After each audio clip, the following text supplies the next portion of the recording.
Below lies the Horus Heresy Chronology, a comprehensive account of the significant campaigns and battles that transpired during the galaxy-spanning conflict known as the Horus Heresy, which unfolded over a tumultuous 9 years in the early 31st millennium. This enumeration is by no means exhaustive, as much of the information derived from various canonical sources tends to be ambiguous and, at times, contradictory. Such discrepancies are to be expected, given the passage of time and the immense devastation wrought across countless light-years and myriad worlds. Although the following chronology is highly detailed, it is crucial to recognize that much of this knowledge would remain entirely unknown to the average citizen of the Imperium of Man in the 41st millennium. The Horus Heresy unfolded more than 10 millennia ago, a duration almost unfathomable. Thus, it has become little more than a tapestry of often distorted or misunderstood legends and mythologies for the typical imperial inhabitant of the era Indomitus. When one factors in the implications of the Emperor's deification, the theological imperatives of the Adeptus Ministorum, and the outright alterations and omissions of imperial history enacted by the Inquisition, the truth behind the events of the Horus Heresy may indeed come as a startling revelation to the people of the Imperium. Consequently, this serves merely as a preliminary guide to the sequence of events that characterize this conflict, and no date should be regarded as definitively conclusive should new evidence emerge. Contact lost with the Istvan system. 6 Terran years following the last official communication from Istvan III, a Death Guard patrol vessel at the periphery of the 14th Legion's fleet intercepted an incomplete astro-telepathic message indicating that Istvan III had descended into open religious insurrection against the Imperium. The planetary government had disintegrated, and the treacherous planetary governor Vardus Pral, now a potential mutant or psyker, was spearheading the rebellion. Davin Plague Moon Campaign and the Fall of Horus. The Warmaster Horus suffered grave injuries while confronting chaos-corrupted rebels led by Yugen Temba on the plague moon of the feral world of Davin, where Temba unleashed the Nurglish weapon known as the Anathema against him. Although Horus was restored to health within the ancient temple of the Serpent Lodge on the moon, his life was saved at the cost of his soul, which he willingly surrendered to the ruinous powers. From that day forth, he plotted to bring about the Imperium's downfall and usurp the Emperor's authority. Concealing his treachery and malevolent intent, he began a far-reaching conspiracy to corrupt his fellow Primarchs, Space Marine legions, and other Imperial military forces willing to aid him, while neutralizing those who would oppose him. Over the subsequent 2 Terran years, he prepared in secrecy for a sudden and ruthless galactic civil war, Cygnus Cluster Campaign. The majority of the Blood Angels Legion was dispatched through the schemes of the Warmaster Horus to the distant Cygnus Cluster to quell a local uprising. Upon arrival, the Blood Angels encountered worlds stripped of all life by an enigmatic enemy. Fearing the 9th Legion would never join his cause, and apprehensive of their Primarch Sanguinius, Horus ensnared them at Cygnus Prime, where they faced a foe unlike any other, the demonic legions of the ruinous powers, along with horrific psychic assaults and distortions of reality. Trapped on Cygnus Prime, the Blood Angels endured devastating casualties until their Primarch vanquished the savage bloodthirster Kabanda in a duel. Destruction of Olympia. As the Iron Warriors Legion engaged in purging the world of Gugan from a significant infiltration of the infamous xenoform known as the Hrud, the long-reigning satrap of Olympia passed away. With the tyrant of Lokos' demise, the Iron Warriors' homeworld erupted into chaos and insurrection. Following years of relentless anti-imperial propaganda propagated by the deceased tyrant, the populace took up arms against the Imperium. Frustrated with the need to continually prove his worth and angered by the perceived disregard from his fellow Legiones Astartes, who had relegated themselves to dishonorable garrison duties, Primarch Perturabo led the Iron Warriors in brutally suppressing the rebellion in the city-states of Olympia. No mercy was granted. It was a matter of surrender or execution, and the Iron Warriors had become accustomed to granting none. Perturabo watched in horror as the fortifications he once cherished were overrun. By the massacre's conclusion, Olympia had been reduced to slavery, with 5 million civilians perishing in the carnage. Devastated by his actions, Perturabo understood that the emperor would never forgive him. Yet, Horus extended another path to him: destruction of the Oretian technocracy. In an act of treachery, Horus assassinated the leader of the Oretian technocracy, the Fabricator Consul, in a bid to seize coveted lost standard template construct data. He later utilized this illicitly acquired STC database to lure Fabricator General Kelbahal of the Mechanicum to the traitor cause, sowing the seeds for the emergence of the Dark Mechanicum and the impending schism of Mars. Battle of Tarsus. On the maiden world of Tarsus, Primarch Fulgrim encountered the esteemed Eldari Farseer Eldred Ulthran of Craftworld Ulthwi, who sought to warn Fulgrim of Horus's corruption by chaos. Eldred revealed that Horus had succumbed to the dark gods after being wounded by the malefic chaos blade, the Kinnebrach Anatheme, at the hands of the traitor Eugen Temba on Davin's Nurgle-tainted moon. Fulgrim's response was one of violent indignation at the Farseer's allegations, driven by his close kinship with Horus. This outrage was exacerbated by the corrupting influence of Fulgrim's demon-possessed Blade of the Lyre, which darkly swayed the Primarch to reject Eldred's truths and incited him to launch an unprovoked and furious assault on the Farseer and his retinue, accompanied by his Emperor's Children captains and his elite Phoenix Guard. In the ensuing battle, the Emperor's Children slain the revered Aeldari Wraithlord Kiraean Goldhelm and a powerful avatar of Cain, compelling Eldrad and the other Aeldari forces to withdraw in sorrow, realizing that Chaos had claimed yet another of the Mon Ke's Primarchs. However, they succeeded in exterminating all of Fulgrim's elite Phoenix Guard before their departure. Convincing himself that the Aeldari were a treacherous Xenos race, intent on dividing the Imperium through such deceptive claims about its leaders, Fulgrim, further under the Lyre Demon Blade's malign influence, ordered the annihilation of several other beautiful Eldari maiden worlds using horrifying virus bombs. Battle of Deep Orbital DS-191. After his assignment to the 63rd Expeditionary Fleet, Fulgrim convened with his senior commanders to declare his intention to lead a small contingent to assist his brother Primarch Ferrus Manus and the Iron Hands at Kalanides IV in the Kalanides system under the guise of eradicating an orc infestation. The Primarch of the Emperor's Children spearheaded the offensive during the pacification of Deep Orbital DS-191, commanding the 1st, 2nd and 3rd Companies. However, during the assault, Captain Solomon Demeter of the 2nd Company found himself isolated, as both the 1st and 3rd Companies failed to provide the expected support. Overextended and facing the imminent threat of encirclement and annihilation, the 2nd Company was only salvaged from certain doom by the unanticipated arrival of the 10th and 13th Companies, commanded by Captains Saul Tarvitz and Lucius. These junior officers had increasingly become Demeter's allies, as he was systematically sidelined by the 3rd Legion's High Command. A pall of disquiet enveloped Lord Commander Vespasian, who, horrified by the dishonourable conduct he witnessed, particularly the deliberate abandonment of Demeter's company by the forces of Captains Kaiseron and Virosian, felt compelled to act.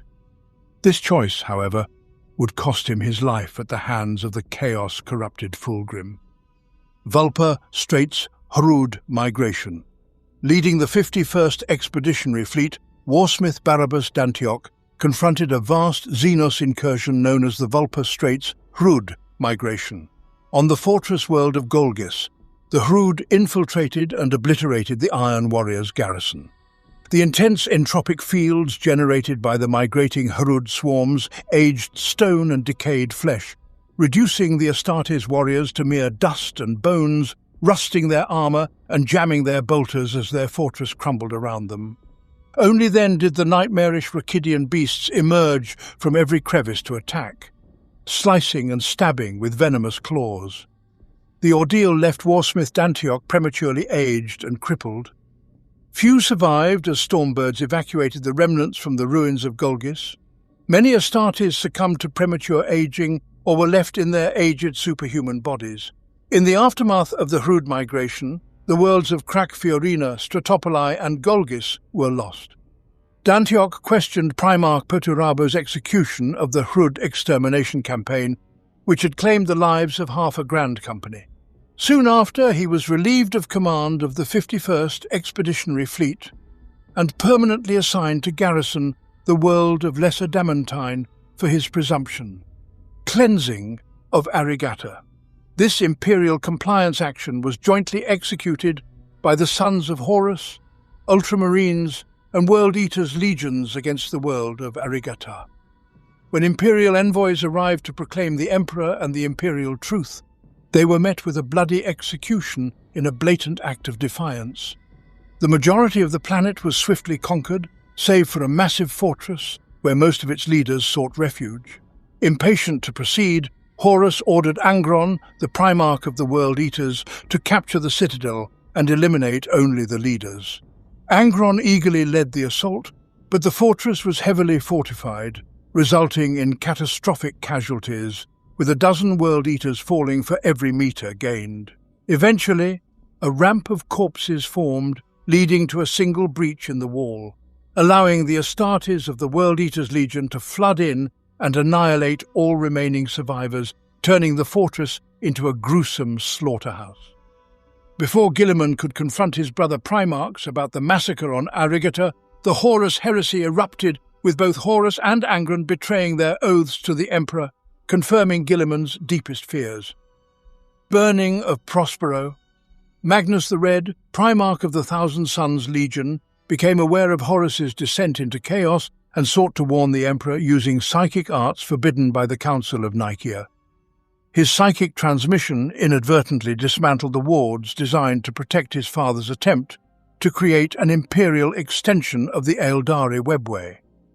The Emperor had been secretly constructing this extension, known as the Great Work, beneath the Imperial Palace on Terra, with the aid of the Golden Throne and the Mechanicum.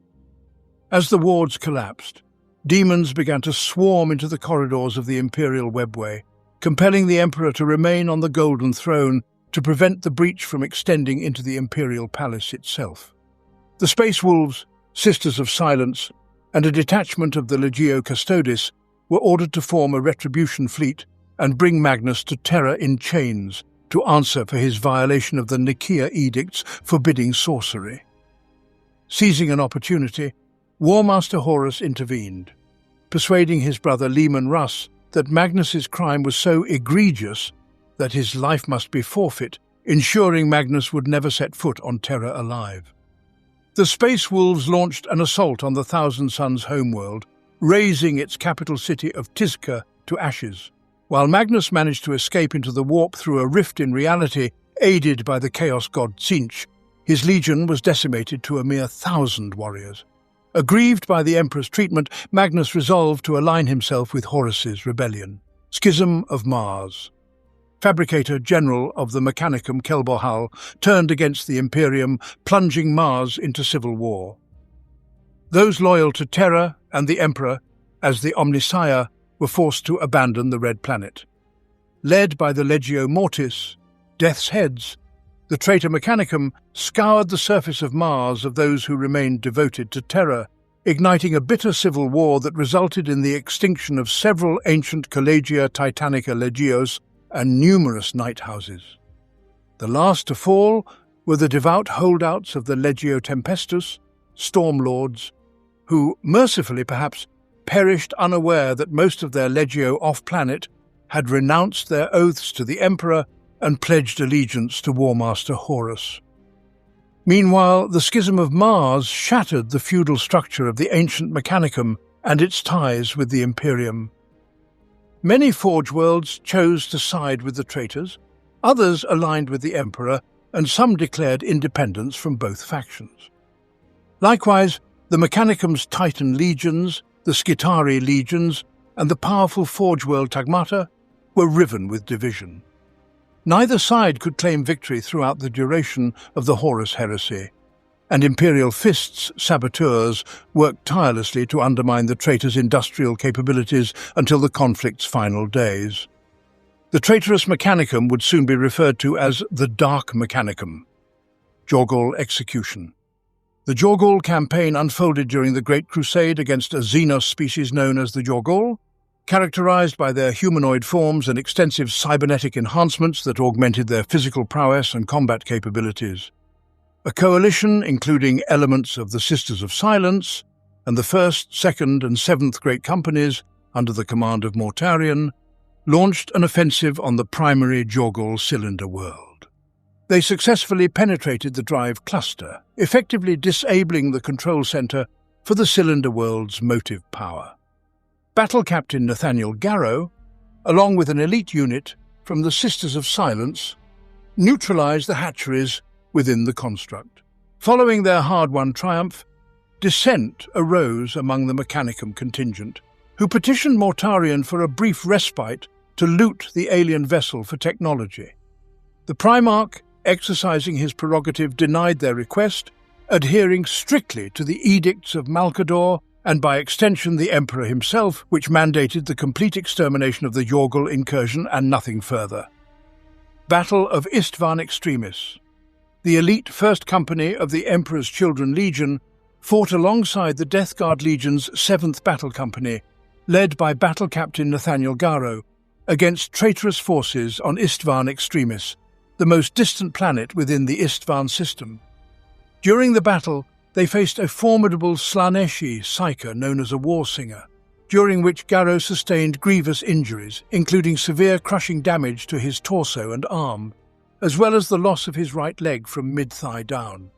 He narrowly escaped death due to the timely intervention of Chief Apothecary Fabius from the Emperor's Children Legion.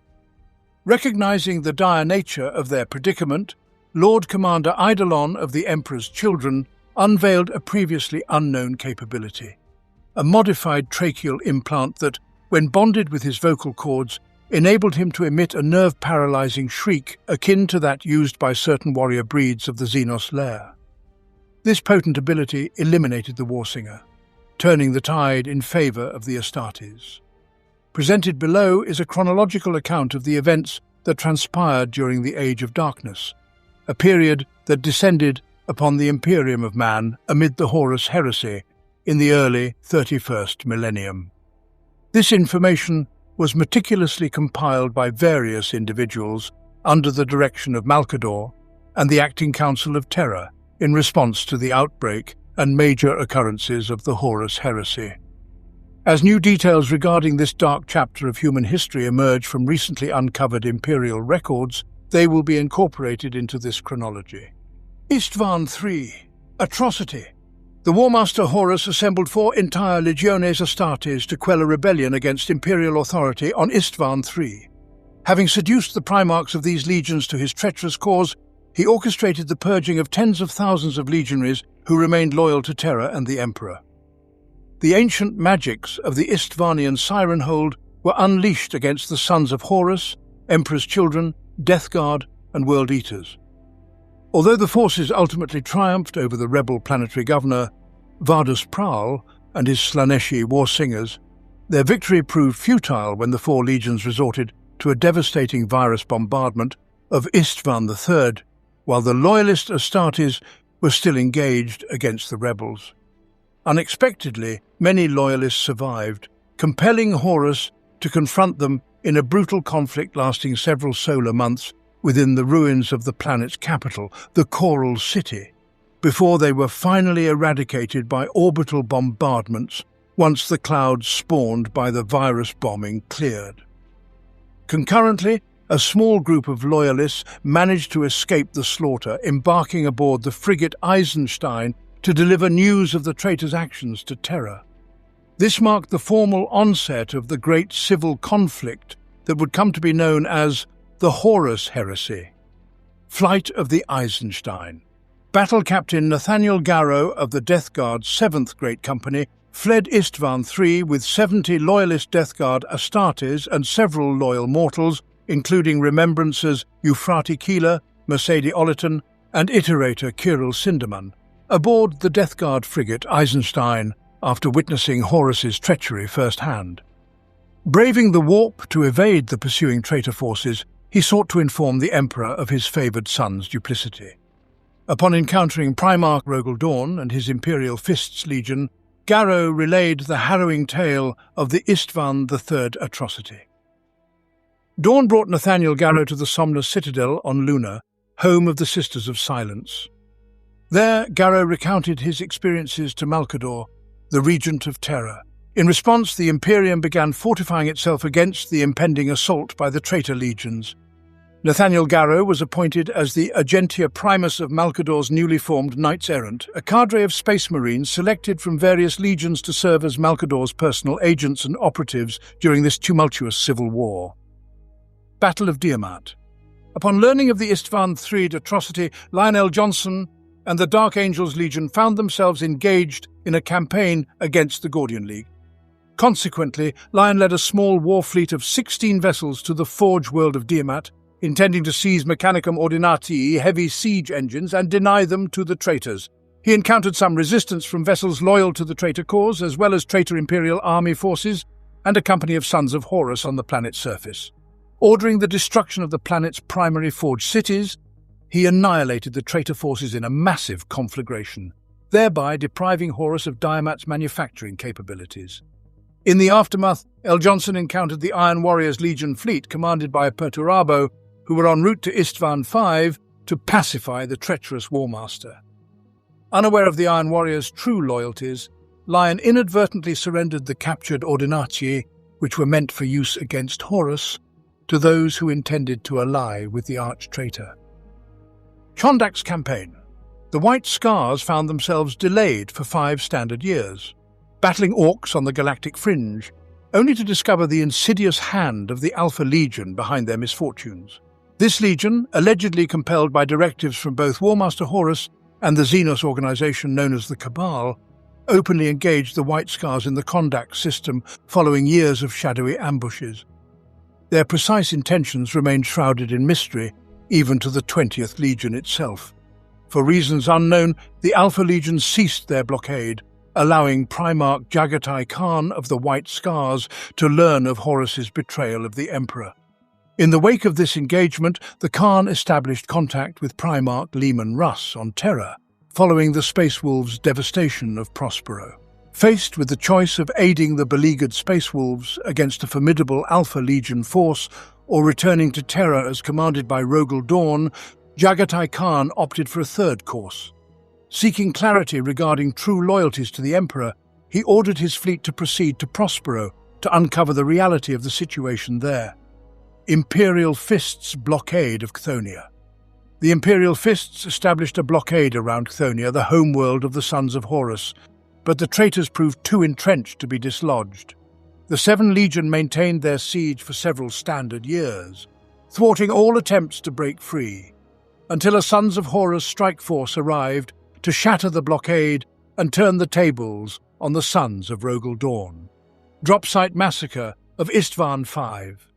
With Terra forewarned of War Master Horus's treachery at Istvan III, 8 entire Space Marine legions, half of the known forces of the Legiones Astartes, were ordered by Terra to quash the traitors' rebellion at Istvan V.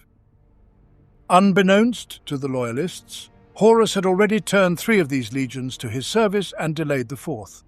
The first wave of Loyalist legions, the Iron Hands, Raven Guard, and Salamanders, made planetfall but were betrayed by the second wave arriving shortly thereafter, which included the Alpha Legion, Night Lords, Iron Warriors, and elements of the Word Bearers, leading to the bloodiest 3 solar hours of war ever fought by the Legiones Astartes. In the wake of this great betrayal, 3 legions suffered near total annihilation. Ferrus Manus was slain in battle by Fulgrim, and 2 others, Vulcan and Corvus Corax, went missing in action, although Corax managed to escape off-world with the remnants of his legion.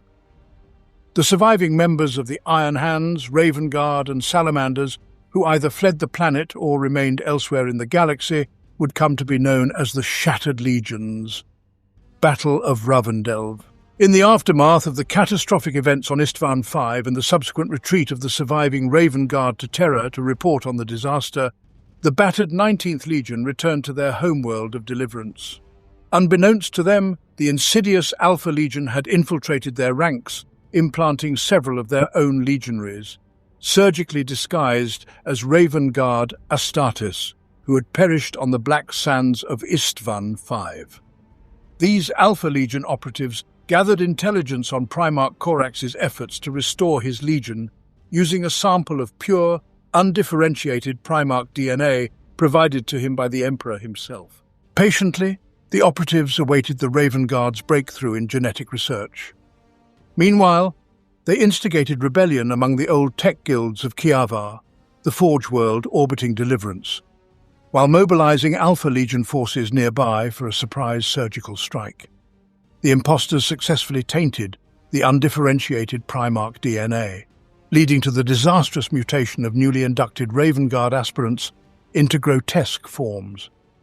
As the Alpha Legion's schemes reached their zenith, the Kiavar rebellion was in full swing, bolstered by the newly arrived Alpha Legion forces disguised as Raven Guard. The loyalist Raven Guard quelled the uprising and eliminated all Alpha Legion operatives, but remained no closer to replenishing their numbers or making a significant impact in the looming conflict against Horus's forces. Imprisonment of Vulcan. Primarch Vulcan of the Salamanders survived the nucleonic bombardment of the Urgol Depression on Istvan V during the drop site massacre, owing to his unknown regenerative abilities as an immortal perpetual, a trait he inherited from his genetic father, the Emperor, who was also a perpetual. Upon regaining consciousness in the aftermath of the explosion, Vulcan found himself surrounded by numerous Iron Warriors and Night Lords legionaries. Ready to fight to the death, he was overwhelmed as the traitor Marines shot, stabbed and bludgeoned him into unconsciousness. Seizing the opportunity to torment his brother, Conrad Kurz, the Primarch of the Night Lords, captured Vulcan and confined him aboard his flagship Nightfall. Over several solar months, Kurz subjected Vulcan to relentless torture in a cruel attempt to break his body, mind and spirit. However, Vulcan eventually managed to escape, wielding his Warhammer Dawnbringer to teleport himself into the upper orbit above the capital world of the realm of Ultramar, Macragge. As he re-entered the planet's atmosphere, confident that he would awaken in the care of his ultramarine kin, he was assured that immortality was his birthright. Succession Wars. The Alpha Legion seized control of a crucial space lane, fortuitously encountering a loyalist company of Iron Warriors, resulting in an unforeseen and bloody conflict. Over the ensuing 5 Terran years, the region changed hands multiple times, leaving the core world of Paramar 5 little more than a desolate husk. First Battle of Paramar. Alpha Legion forces in alliance with the traitor Dark Mechanicum of Tagmata Satarael and the Titans of the Legio Fureans launched a surprise assault on the strategically vital star system of Paramar, before their true allegiances were revealed to the defenders. Paramar was a significant arms cache from the Great Crusade and an essential Imperial communications hub. The Pharion of Paramar, its primary void station, fell quickly to the invaders, necessitating a full planetary assault on Paramar 5. Loyalist Mechanicum and Legio Griffonicus Titan forces, along with an unexpected contingent of the Loyalist Iron Warriors Legion, mounted a formidable defense. However, despite their valor, the defenders were ultimately overwhelmed, leading to Paramar 5's fall to the traitors and severing many of the most stable warp transit routes to the Northern Imperium. Battle of Lesser Damantine. When Warsmith Krendel of the Iron Warriors' 51st Expeditionary Fleet arrived at Lesser Damantine to secure its formidable fortress known as the Schadenhold as a resupply point for Warmaster Horus's traitor legions, he encountered resistance from the loyalist Iron Warriors commander, Warsmith Barabbas Dantioch. Dantioch refused to yield, sparking an internecine conflict between the two Iron Warriors factions. For 366 solar days, Dantioch valiantly commanded his outnumbered forces against the full might of the 51st Expeditionary Fleet and the 14th Grand Company of the Iron Warriors. The stalemate persisted until the traitors deployed an Imperator-class Titan to lay waste to the Schadenhold. Although the fortress ultimately fell, Dantioch and the surviving loyalist Iron Warriors managed to teleport aboard the traitors' flagship, commandeering it and fleeing toward Terra. Raid on Cruciax. The raid on Cruciax, home to a listening post of the Wordbearers Legion, signalled the Raven Guard's resurgence on the battlefield after the devastating losses they suffered during the drop site massacre. This operation served as a field test for the newly formed contingent of the 19th Legion, dubbed the Raptors, and resulted in resounding success, obliterating the Word-Bearer's garrison and destroying the facility in less than 20 solar minutes. The first 300 genetically perfect members of the Raptors were declared battle-ready following this operation, prompting the Raven Guard to turn their attention to a more significant target, the siege of the perfect fortress on the world of Narcissus. First Siege of Hydra Caudatus. Shortly after the tragic conclusion of the drop site massacre at Istvan V, the traitorous Iron Warriors Legion seized the opportunity to confront their longtime adversaries, the Imperial Fists, on the isolated world of Hydra Caudatus. The Iron Warriors made planetfall, but found themselves held at bay for nearly 3 solar months due to the bravery of the Loyalist defenders, the challenging geography, and the ingenuity of the fortress builders of the Cadmean Citadel. Ultimately, the few remaining Imperial Fists defenders were slaughtered to the last Astartes, and the surviving refugees were enslaved by the Iron Warriors, who then moved on to their next objective. In the wake of this brutal assault, Hydra Caudatus was left a desolate desert world. Battle of Fall. The Imperial Fists' Retribution fleet, delayed and disoriented by warp storms orchestrated by the dark allies of Warmaster Horus, found itself becalmed in the Fall system for several long solar months. Through unwavering vigilance and the brilliance of their commander, the fleet narrowly avoided annihilation when the traitor Iron Warriors launched an attack against their hated rivals. A series of boarding actions ensued, resulting in the loss of dozens of capital ships on both sides. The Imperial Fists managed to board Perturabo's flagship, nearly achieving victory, but in the heat of battle, an astro-telepathic message from Terra pierced through the turbulent warp, ordering Rogel Dawn, the Primarch of the Imperial Fists, to return his fleet to the throne world at once. The Angel Exterminatus. Both the Iron Warriors and the Emperor's children ventured into the vast warp rift known as the Eye of Terror, led on a quest to uncover an ancient Eldari weapon referred to as the Angel Exterminatus. Deep within this hellish domain, where the Empyrean bleeds into real space, they discovered the remnants of an Eldari crone world named Idris. As they explored the planet's ancient ruins in search of the legendary weapon, they were beset by Guardian Ghost Warriors, Eldari Wraith constructs, and elements of the Shattered Legions, who had been tracking their movements for many solar months. Unbeknownst to them, Fulgrim had been siphoning his Primarch brother's life force to achieve demonic apotheosis, ultimately becoming the first of the traitor Primarchs to ascend as a demon prince during this quest. The act destroyed Idris, unleashing a surge of warp energy that culminated in the formation of a black hole singularity.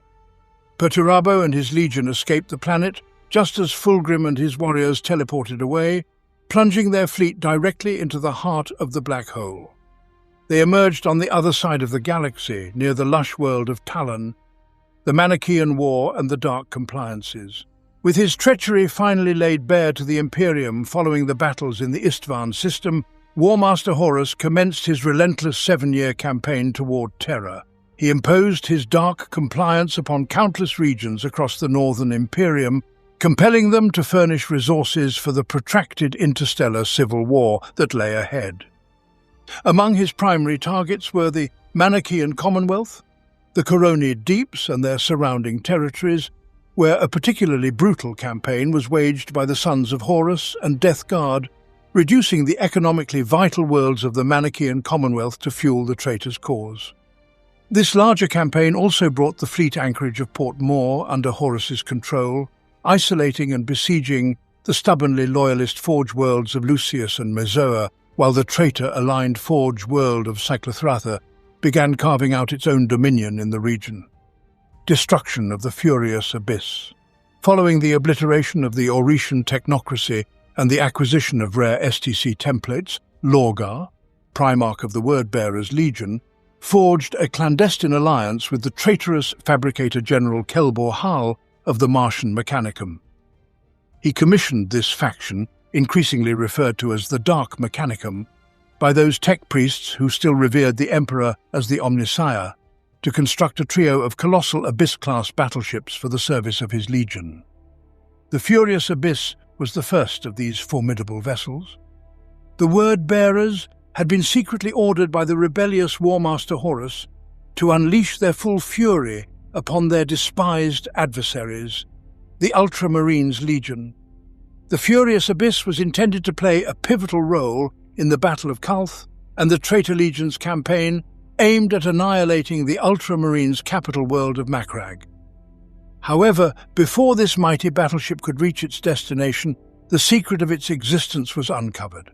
A small loyalist strike force of Space Marine legionaries infiltrated the word-bearer's vessel and sabotaged the plasma generatorium, triggering a catastrophic chain reaction that led to the destruction of the immense ship, Battle of Calth, and the birth of the Ruin Storm. Gathering at the world of Calth in the realm of Ultramar on the orders of War Master Horus prior to the Istvan III atrocity, the Ultramarines and word-bearers prepared for a campaign against the orcs of the Gazlak Xenohold. The Ultramarines remained oblivious to the true allegiance of the word-bearers and were utterly unprepared for betrayal, resulting in horrific losses. The traitors' actual objective was to inflict enough casualties on the world after sacrificing Calth's Viridia star to the ruinous powers, thus birthing the Ruin Storm, a warp storm of such magnitude that it would sever the galaxy in two, rendering long-range warp travel perilously unpredictable and transluminal astro-telepathic communication nearly impossible. The demise of the system star engulfed Calth's once-thriving biosphere in lethal radiation, facilitating Horus's swift advance toward Terra. Thus, the so-called Age of Darkness commenced, the Underworld War on Calth. In the wake of the Battle of Calth, the word-bearers enacted one final act of vengeance by destabilizing the planet's primary star, leading to the slow demise of the Viridia star and unleashing devastating radiation upon Calth's surface. The ongoing conflict between the trapped Ultramarines and word-bearers descended into the extensive arcologies deep beneath the planet, initiating what became known as the Underworld War. This brutal struggle persisted for a decade, culminating in the eradication of the last traitor, a period extending beyond the very conclusion of the Heresy itself. Shadow Crusade. The Word-Bearers and World-Eaters, commanded by their primarchs Lorgar and Angron, invaded the 500 worlds of the realm of Ultramar, with the intent to annihilate the Ultramarines Legion and divert loyalist forces from War Master Horus's advance toward Terra. The traitors ravaged every world their fleet encountered. Concurrent with the treacherous attack of the Word-Bearers during the Calth muster, scores of worlds were devastated, and the involvement of the ruinous powers in aid of the traitor cause became conspicuously evident. Guilliman confronted his brothers on Nuceria, Angron's homeworld, halting their rampage.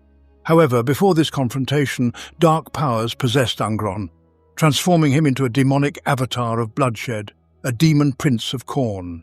Solar War.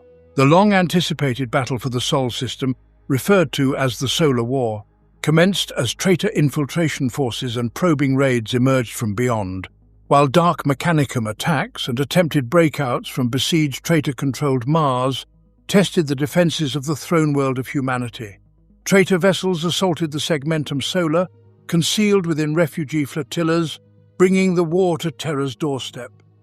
During the Battle of Pluto, the Alpha Legion advanced to striking distance of the throne world, only for Alpharius to meet his demise at the hands of Rogel Dawn. Despite this setback, the command structure of the Alpha Legion remained robust. Conflict within the system persisted until the Siege of Terra was ultimately lifted in the 14th year of the 31st millennium, followed by the expulsion of remaining heretic forces from Mars in the 15th year of the 31st millennium. Thramas Crusade. Horus ordered traitor Primarch Conrad Kurz of the Night Lords to neutralize the three Forge worlds of Thramas, thereby depriving the Loyalists of a critical source of war machines and material in the Eastern Imperium. The traitor forces succeeded in obliterating two of the region's Forge worlds and severely damaging the third. In response to reports of atrocities across the Eastern Fringe attributed to the Night Lords, the Dark Angels mobilized for retaliation. The ensuing vengeful conflict devastated hundreds of imperial territories, concluding with the presumed deaths or capture of Conrad Kurz and many of his senior commanders by Leon L. Johnson, leading to the scattering of the Night Lord's Legion into numerous independent war bands. Siege of the Perfect Fortress. Situated on the world of Narcissus, the so-called Perfect Fortress, constructed by the Third Legion, the Emperor's Children, was designed by Primarchs Fulgrim and Perturabo, the latter being a master of siege tactics.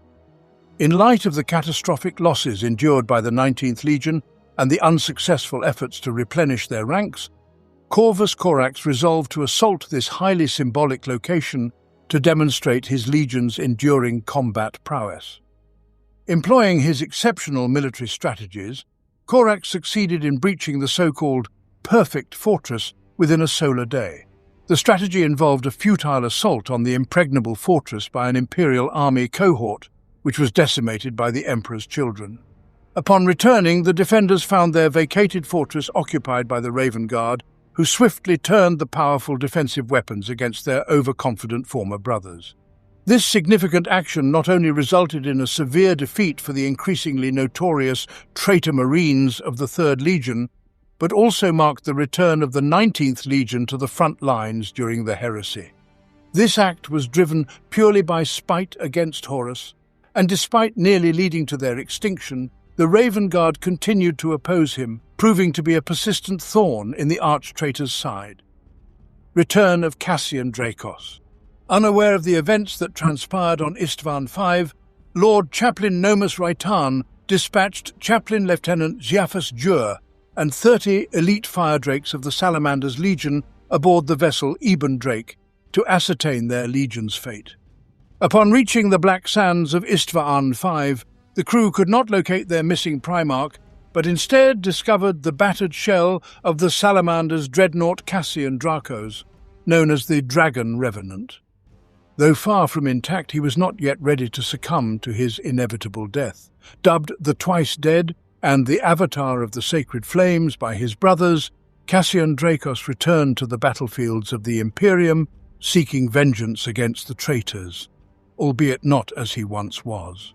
His time spent beneath the blood-soaked sands of Istvan V had left him altered, unpredictable in temperament, and possessing an unsettling control over the creations of the machine god and their bearers.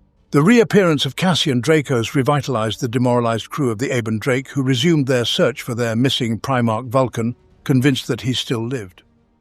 Battle of the Alaxis Nebula. As the Space Wolves continued to recover from their devastating losses during the fall of Prospero, they found themselves ambushed by a sizable strike force from the Alpha Legion and were routed at Yarant. Primarch Leman Russ organized a tactical retreat, fleeing towards the Alaxis Nebula.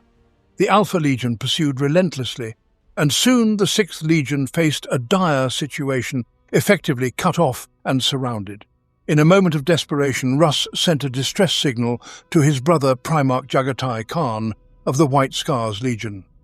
Unsure of the righteousness of either side, Jagatai chose not to assist the Space Wolves and instead redirected his fleet towards Prospero to uncover the truth behind Warmaster Horus's proclaimed heresy. Ultimately, the Space Wolves were compelled to flee for their survival. A climactic confrontation unfolded between the Loyalist and traitor forces, as the Space Wolves vowed to take as many of their enemies down with them as possible before annihilation. Alfarius himself teleported onto Leman Russ's flagship, but was momentarily rebuffed, allowing time for salvation to arrive. The Dark Angels Legion, along with their formidable mobile star Fort Chimera, responded to Russ's distress signal. Together, the combined Loyalist forces turned the tide of battle, inflicting significant losses on the Alpha Legion and compelling their retreat. The Wolf and the Khan. The White Scars learned of the Warmaster's treachery upon re-establishing contact with Leman Russ after the Space Wolves' devastation of Prospero. Faced with the choice of either aiding the beleaguered Space Wolves against a formidable Alpha Legion assault or returning to Terra as ordered by Rogel Dawn, Jagatai Khan chose a different path. Seeking answers for himself, he commanded his fleet to set a course for Prospero to uncover the truth of the situation. Second Battle of Prospero. After declining to assist Leman Russ and his battered space wolves, Jagatai Khan arrived at the ravaged world of Prospero to seek the truth behind Horus's betrayal. Teleporting down to the planet's surface with a small honor guard, Jagatai began to explore the ruins of Tizca, the planet's former capital. While investigating, he became separated from his Astartes and soon found himself ensnared within a network of subterranean caverns, where he encountered the ethereal projection of his brother, Primarch Magnus the Red. Magnus urged Jagatai to choose a side and not to trust their father, the Emperor. Having obtained the answers he sought, Jagatai made his way back to the surface, where he reunited with his Keshig, only to be confronted by Primarch Mortarion and a contingent of Deathshroud Terminators. The Death Guard Primarch attempted to persuade Jagatai to join Warmaster Horus's cause, but the Khan refused, engaging his brother in battle and inflicting grave wounds upon Mortarion, forcing him to retreat.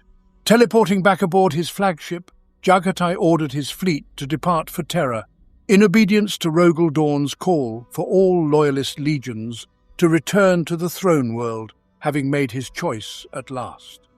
The path of heaven. Separated from Terra, the White Scars learned that the emergence of the massive warp storm, known as the Ruin Storm, following the Battle of Kalth, rendered long-distance warp travel and superluminal communication impossible. Faced with no viable options, the White Scars initiated a hit-and-run guerrilla campaign against Traitor Legion forces to hinder their advance toward Terra. Over the next 4 standard years of conflict, the White Scars suffered the loss of nearly 1/5 of their fighting forces. As the traitors adapted to the 5th Legion's tactics, it became increasingly evident to Jagatai Khan that his legion was gradually being cornered. In a desperate bid for survival, the White Scars sought one last route to Terra and discovered a hidden navigator facility controlled by the Navis Nobilite within the Catalyst Warp Rift. Inside the Void Station, they found the Dark Glass artifact, a less powerful prototype of the Golden Throne device dating back to the age of technology, capable of accessing the Webway. To open a temporary path through the Webway, White Scars Stormseer Targutai Yesugai sacrificed himself by sitting upon the Dark Glass throne, allowing the White Scars to escape from a massive traitor fleet and exit the Empyrean at the outer edge of the Segmentum Solar, Battle of Perceptum Primus. At the onset of the Shadow Crusade, a significant contingent of the Word-Bearers 34th Company, led by Captain Saur Talgren and Dark Apostle Jarulek, launched an assault on Perceptum Primus within the Perceptum system of Ultramar. Within just 27 solar minutes, they managed to cripple the defending Ultramarines' fleet, annihilating nearly half of it.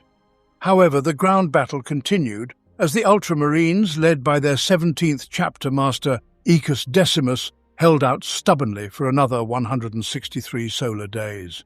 In the final desperate hours of the campaign, the Ultramarines resorted to Phosphex, a world-killing weapon of mass destruction that their Primarch, Guilliman, despised. To secure victory, though the planet was left a charred cinder, uninhabitable for life. While they succeeded in killing 2/3 of the Word-Bearers' forces, both Talgren and Jarulek managed to escape the burning surface of Perceptum Primus. Siege of Baal. The homeworld of the Blood Angels became a sanctuary for space marines fleeing Horus's rebellion. Concerned that the shattered legions might reorganize and threaten his plans, the War Master laid siege to the planet, yet every attempt to conquer Baal was met with fierce resistance and heavy casualties. Vanaheim Space Drop. The Iron Warriors executed a bold void assault against the orbital hives of Vanaheim, capturing critical facilities after 10 days of brutal combat. A loyalist force within the Segmentum Tempestus, including isolated elements of the Space Wolves Legion, became embroiled in the conflict, launching 3 successive counter-assaults to reclaim the orbital hive station's vital altitudinal control grid. Each attempt ended in failure, resulting in countless loyalist casualties. During the final disastrous assault, the renowned Space Wolves Grand Cruiser Helican Spear was captured, becoming a trophy for the Iron Warriors. Ruin of Madan. In the 3rd standard year of the Horus Heresy, the imperial colony world of Madan, situated on the edge of the Segmentum Solar, became a brutal front line between loyalist and traitor forces. The planet's cities were reduced to flaming ruins, and its once lush plains were scorched and barren, ravaged by the ferocity of the conflict. The loyalist titans of the Legio Griffonicus, War Griffins, Legio Metallica, Iron Skulls, and Legio Destructor, Beasts of Steel, clashed with the traitors of the Legio Mortis, Death's Heads, Legio Argentum, Dreadlances, and Legio Vulturum, Gore Crows. This campaign, known as the Ruin of Myrdan to later imperial historians, witnessed one of the largest Titan battles of the early Horus Heresy, with over 200 Titans engaged. Heavy losses were sustained on both sides, and as the war progressed, the world lay shattered, with neither side able to claim true victory. The flames of enmity between the War Griffins and the Death's Heads, once firm allies, burned fiercely after Myrdan, leading to a relentless pursuit of each other on the battlefields in the dark years that followed. Destruction of Bot. The World Eaters' fiefdom and training ground on Bot came under attack from the infamous Iron Father Otek Mor of the Iron Hands, accompanied by an independent loyalist force. Following a brutal battle, Mor is believed to have descended into the subterranean macro-vaults of the city of Tredicimia, eradicating every trace of life from the surface. This assault permanently severed Bot's supply line of initiate recruits to the World Eaters' Legion. Burning Grave of Omen Mat. The Forge world of Omen Mat in the Ultima Segmentum descended into civil war as its synod magi were divided in their support for the loyalist and traitor causes. This turmoil drew in contingents of the sons of Horus and Iron Hands Istvan V survivors as the conflict escalated. Mat was ultimately destroyed in the ensuing conflagration, its fires still raging to this day.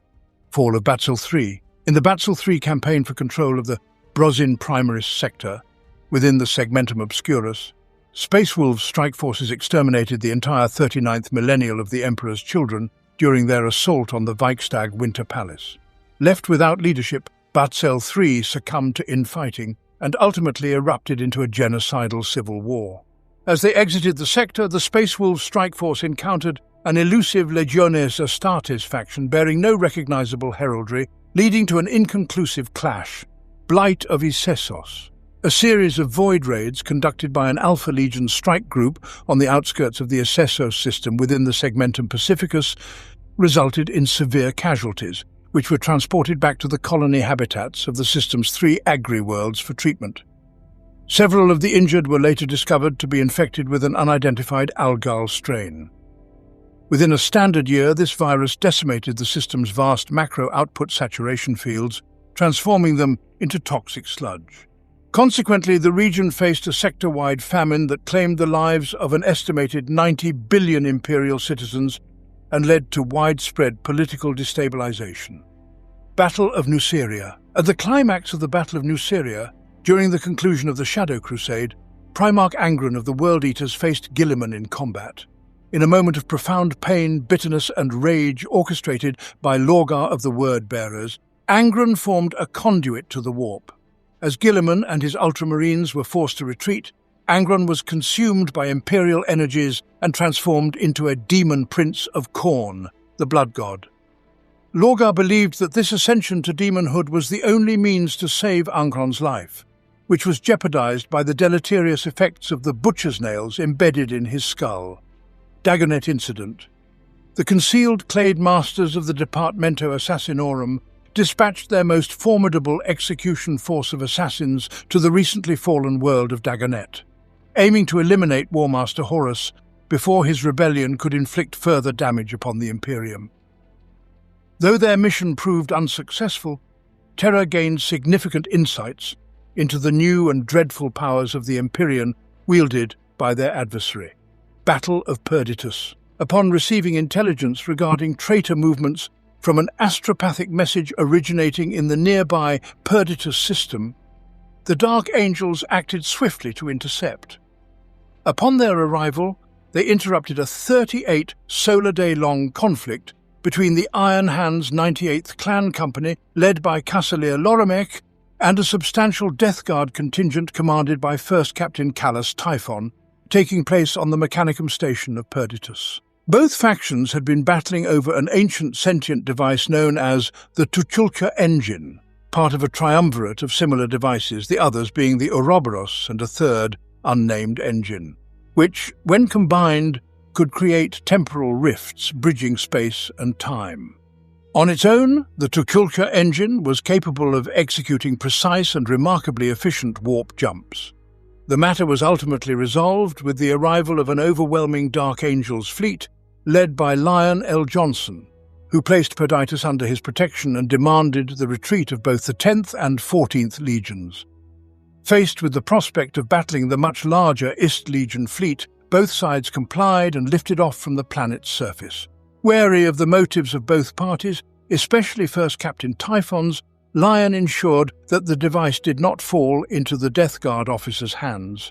In pursuit of his own ambitions, L. Johnson requisitioned the device for his personal use and subsequently ordered the destruction of Perditus, much to the dismay of both loyalist and traitor commanders. Breaking of Anvilus, the crucial forge worlds of the Anvilus system descended into mutual annihilation. Strangely, the Magi lords of these worlds rejected alliance offers from both loyalist and traitor factions, choosing instead to annihilate any who attempted to intervene. Observers were left baffled, unable to discern what the opposing factions were fighting over or the origins of the conflict. Siege of Inwit. A multitude of traitor fleets descended upon the Inwit cluster, coveting the prize of the Imperial Fist's homeworld. The siege intensified steadily over 4 standard years, only to be alleviated when the War Master's direct assault on Terra drew traitor forces away, leaving the Inwit cluster a charred array of devastated worlds. Sagualsa Incident. Forces of the Dark Angels Legion executed a successful ambush against the Night Lords on the world of Sagualsa, located in the eastern fringe, inflicting significant losses. Following a failed parley, Primarchs Lion L. Johnson and Conrad Kurz clashed in direct combat, resulting in grievous wounds to both, necessitating that their warriors drag them apart before the matter could be resolved. Defense of Nagathar. Severed from the main body of their legion due to the emergence of the Ruin Storm, a Dark Angels strike force took refuge in the Nagathar system, which had become a sanctuary for several loyalist splinter factions, primarily drawn from the Imperial Fists. These various loyalist groups united to defend Nagathar against a powerful incursion led by the Word-Bearers Legion, who aimed to exploit the system's millions of inhabitants to fuel yet another sorcerous chaos rite. Zana Incursion. Terran intelligence indicated that the renegade forge world of Zana II, located on the western fringe of the Imperium, had forged an agreement with traitor forces to supply War Master Horus's armies with its vast arsenal of weapons and material. This pact was solidified with the delivery of several newly created powerful Ordinatus-class weapons that were undergoing final field tests. In a desperate, near-suicidal mission, a carefully selected force of Legiones Astartes, including numerous Black Shields, Space Marines who remained loyal to the Emperor despite their parent legion's betrayal, was dispatched under the cover of secrecy to destroy these war machines and sever the connection between Zana II and the traitors. Defense of Coronis Agathon. When the Parliament of Electors on Coronis Agathon, the capital of the Agathian domain, erupted into fierce debates over loyalty to the Emperor versus allegiance to War Master Horus, Ayrton Massad, the former Lord Marshal militant, intervened. Having spent nearly 2 decades in seclusion, he re-emerged, clad in the old livery of his Solar Auxilia regiment and flanked by troops of the Solar Auxilia Veletaris. Massad confronted the indecisive politicians, denouncing their moral weakness and branding them all traitors to the Emperor. Before the Lords of Agathon could respond, the Funeral Guard turned their Volkite weapons upon the Parliament, reducing the nobles to ashes. Agathon and its surrounding worlds were placed under martial law, governed directly by the Old Guard of the 60th Expeditionary Fleet and its successors.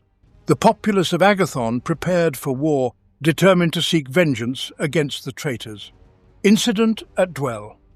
Upon arriving on the world of Dwell, a planet settled during the Age of Technology by colonists from the nearby night world of Molech, War Master Horus sought to utilize the ancient data repository that contained vital information regarding the true source of the Emperor's power.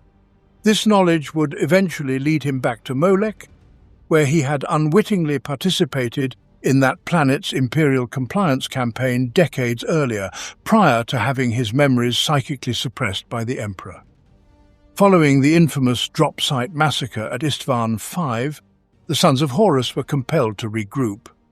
One of the surviving attack cells from Shadrach Megison's shattered legions launched a bold assassination attempt on Horus at Dwell. Accompanied by his brother Primarchs Fulgrim and Mortarion, Horus emerged victorious, but having recognized the genuine threat, he granted Tybalt Mar the authority to take whatever actions he deemed necessary to eliminate the so-called Shattered Legions. Battle of Molech. Leading the Sons of Horus and Death Guard legions, Horus invaded the fortress world and night world of Molech. Having regained fragments of his memories concerning the earlier Imperial compliance campaign orchestrated by the Emperor decades prior, Horus uncovered a concealed subterranean warp gate on the planet that led into the realm of chaos, a secret the Emperor had sought to keep hidden even from his own gene sons. This gate was instrumental in granting the Emperor much of his arcane knowledge and power, including the techniques necessary to create the Primarchs. Desiring this power for himself, Horus launched a massive assault on the unsuspecting world. The traitors amassed an enormous invasion force, comprising the bulk of the Sons of Horus and Death Guard legions, alongside titans from the Legio Mortis, Death's Heads, Legio Vulcanum II, Lords of Ruin, Legio Interfecta, Murder Lords, and Legio Vulpa. They faced resistance from elements of the Ultramarines and Blood Angels legions, titans of the Legio Griffonicus, War Griffins, Legio Fortidus, Dauntless, and Legio Crucius, Warmongers, supplemented by thousands of allied mortal troops. During the battle's climax, House Divine revealed its true allegiance to the War Master, sparking a slaughter from which only a handful of loyalists escaped. Horus claimed the world and entered the Warp Gate, emerging fully empowered as the chosen champion of the four major Chaos gods in the guise of Chaos Undivided. Subsequently, Malkador dispatched a force of elite Knights Errant, a covert chapter of loyalist Space Marine agents, to prepare for a direct assault by the Space Wolves against Horus's flagship.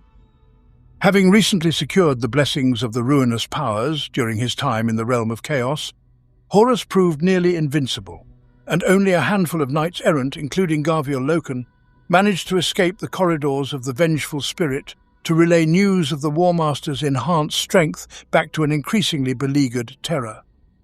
In the next chapter of our Horus Heresy chronology, we will describe what happened after an Imperial Fists assault force dispatched from Terra on a hunt for a cure to the new viral weapons turned against the Imperium.